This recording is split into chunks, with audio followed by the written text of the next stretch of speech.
Umiinom ka na naman ba ng maintenance? Ang dami ng gamot. Parang wala ng katapusan.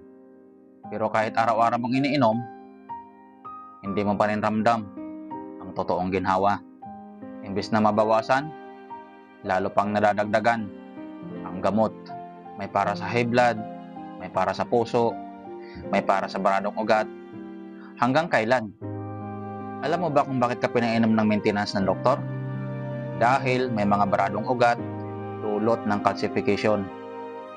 Pero, tandaan mo, ang maintenance ay hindi talaga nagtatanggal ng bara. Ang purpose lang nito ay palambutin ang ugat para panandalian mong maramdaman ng ginhawa. Pagkatapos ng 24 oras, maintenance ka na naman. Kasi ang baradong ugat nananatili pa rin. Kaya hindi natatapos ang problema. Sa halip, nadadagdagan pa. Kung isa lang ang maintenance mo ngayon, sa susunod, 2 na. At dadami pa.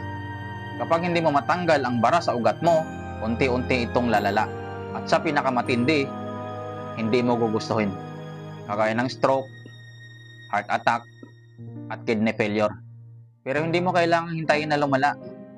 May natural na paraan, nasubok na, at maaasahan.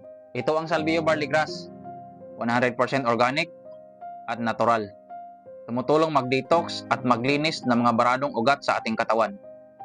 Nakakatulong sa sirkulasyon para magaan ang daloy ng dugo.